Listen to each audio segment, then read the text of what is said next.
All right, welcome back. This is presentation 2 on chapter 3, Federalism. And again, as I mentioned, this is a tough chapter, so this is one you might want to just spend some more time with and study and work on a little bit more than you normally would. Let's talk a little bit about the role of local government and the Constitution. Local government plays a relatively peculiar but important role in America's constitutional system. Local governments predate the Constitution, but the Constitution doesn't really confer any actual authority on local governments, which has tended to mean constitutionally speaking, that local governments are merely creatures of state governments. This is something called Dillon's rule that basically means that state governments can pretty much do whatever they want with local governments. Now, most states have amended their constitutions to grant their larger municipalities what is known as home rule status, which gives them a certain amount of autonomy in terms of dealing with local issues. That's one of the areas, again, where partisan polarization has created a lot of tension between, especially in Republican-controlled states that have very large liberal cities. When you think of Texas and Dallas and Houston and those are and San Antonio, those are relatively liberal cities with, in very conservative state that has oftentimes triggered what is known as preemption, which we'll talk about in a little bit more detail shortly. State governments are often willing to commit to the principle of non-interference, but that is limited when local governments address controversial issues. Again, in a conservative state, if you see, for example, sanctuary cities, where the local governments are basically saying, we're not going to enforce immigration laws, we're not going to help immigrations and custom enforcement agents round up undocumented immigrants. That's something that can trigger, preemption from the state government. This is a good, slide on, how to make your voice heard at a local meeting. The first thing you want to do when you're looking at that is, again, figure out which governmental entity has jurisdiction over the issue. You want to talk to somebody at that local level and get your issue on the, on the agenda. Oftentimes there'll be a sign up. You want to do your research. Local governments don't typically have an extensive research staff, and so a lot of times if you do the work, they'll they like it. They appreciate it. Be prepared to make a statement, draft something out, speak it out so that you know how long, because a lot of times they'll basically say you have 2 minutes. And if you're, writing, if you've got something that amounts to a 5-minute speech, they're going to basically shut you down. Also, you want to follow up. You generally, again, you want to be persistent. They want you, they are more likely to recognize you if you're, making your voice, heard. Again, will collective action make a bigger difference? A lot of times it will. If local officials know that people are fired up, if they're used to holding meetings where there's might be 2 or 3 people that are they're always there, but if suddenly they see a crowded room, they're going to go, oh, okay, well. We better pay attention to what these folks are thinking and saying. Work across generations. A lot of times you'll find out there's an issue that, that older folks have been dealing with for a very long period of time. And they might have some insights that could be helpful to you. And then also recognize there are, again, 3 levels of government. If you fail at one level, you may want to go either up or down to see if you can, get more responsive action. National and state powers have shifted over time, and this is one of the complexities of federalism, right? Sometimes the federal government has, the upper hand for a period of time. Sometimes the state governments have greater authority over certain issues. And that's really why federalism is oftentimes hard for people to understand. It's a kind of a moving target. So federalism creates both restraints and opportunities for political action and helps to determine how the country will evolve in terms of its power. At the time of the founding, state governments had far more influence and control over the lives, the day-to-day lives of American citizens. And it's important to keep in mind the role that the Supreme Court plays, right? If nothing else, judicial review basically gives the Supreme Court and really the federal courts the power to say what the Constitution is and is not, and what rights people have and what authority government has. The recent decision by the Alabama Supreme Court to say that that the minute the minute of a woman's egg is fertile, the minute a sperm hits egg, that's a human being. That has profound implications for people that want to have a family. If a woman is infertile, they have historically had the option of doing in vitro fertilization, IVF.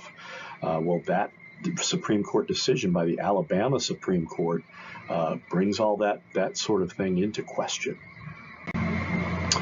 Restraining national power with dual federalism for the first 100 years or so of the operation of the government under federalism.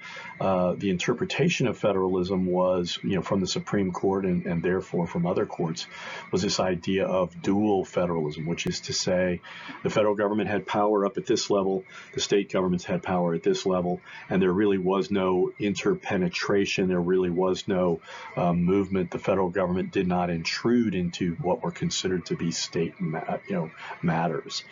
So really that was the dominant interpretation of federalism into the 1930s. So state legislatures were the principal governing mechanism. American capitalism took its shape from state property and trespass laws and from state laws and court decisions. The Civil War amendments fundamentally amounted to a refounding of the constitutional order by at once eliminating chattel slavery and also by saying with the 14th Amendment, citizens of the states are also citizens of the United States. And that is sort of a re-articulation of the Supremacy Clause and of saying that the federal government has the power to protect the constitutional rights of state citizens. So that creates a constraint on the ability of state governments to discriminate.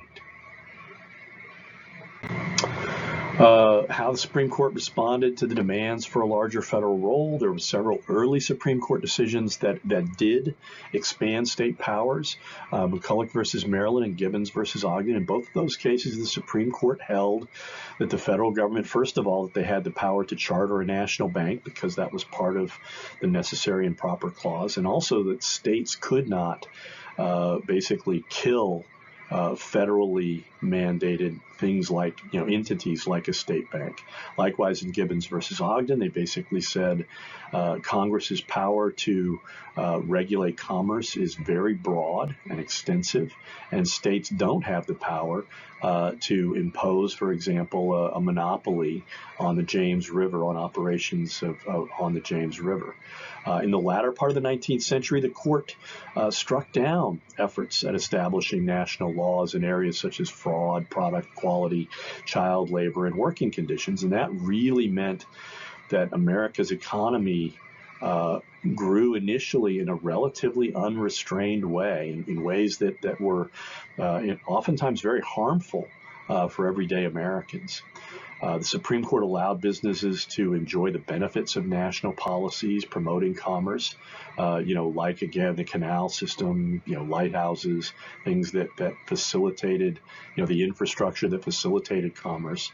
But they were shielded from the courts by the courts from policies regulating commerce by protecting consumers and workers. So consumer and worker protection would have to wait until well into the 20th century. And so what really happened was that capitalism was working its will in ways that was enriching people and expanding the economy dramatically, but it was doing so at a very high human cost. The New Deal created fundamentally new roles for government.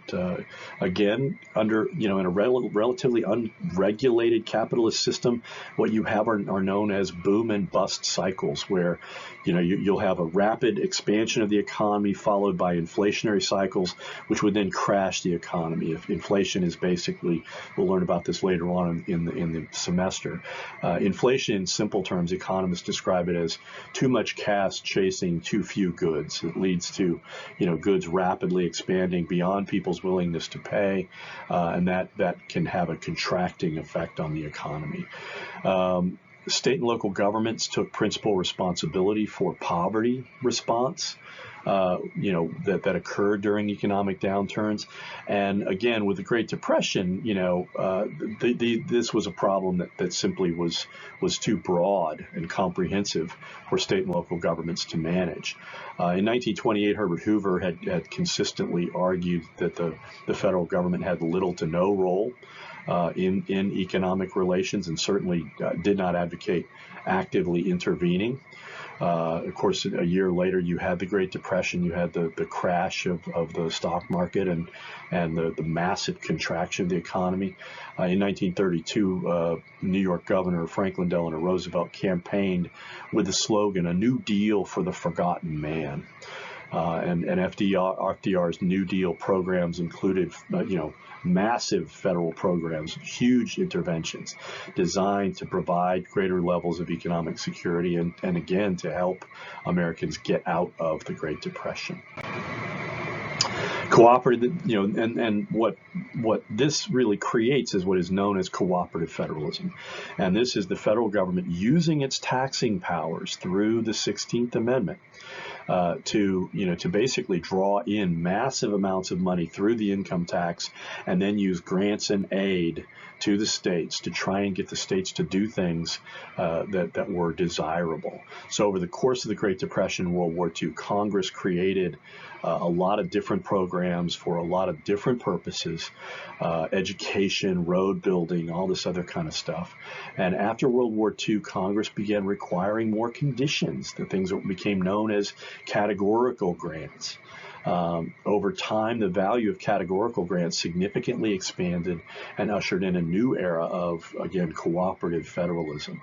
And, again, what's happening, though, is that the states are becoming more and more dependent on federal dollars. And over time, that means with those strings attached, it becomes a less cooperative relationship and a more, to some extent, coercive relationship. This slide really kind of demonstrates just how massively grant and aid programs have expanded, over the course of the 20th century, from 1960 to 2022. And of course, when you think about 2020, those 3 years in the last three parts of the graph, a lot of what is happening is that you're seeing enormous spending to try and respond to the COVID-19 pandemic. And this last slide, basically, is sort of a visual aid to describe, again, dual federalism versus state federalism. And the simplified version of federalism, it's simple and it's intuitively pleasing. But the reality is that state governments can only do what they can pay for. And in a lot of instances, there are responsibilities that become, as our population expands, as people expect more and more things, you begin, making demands on state and local governments that they simply can't meet. And that is where the federal government begins to move in and offer more and more money through grants. And those grants, again, have strings attached, which are designed to, again, help the federal government pursue more national goals. And that's where you get the difference between layer cake and marble cake, right? There's more and more money that is federal in origin shooting through the state and local government and how they're spending their money. So that's it for this slide. When we come back, we're going to continue talking about federalism. I'll see you next time.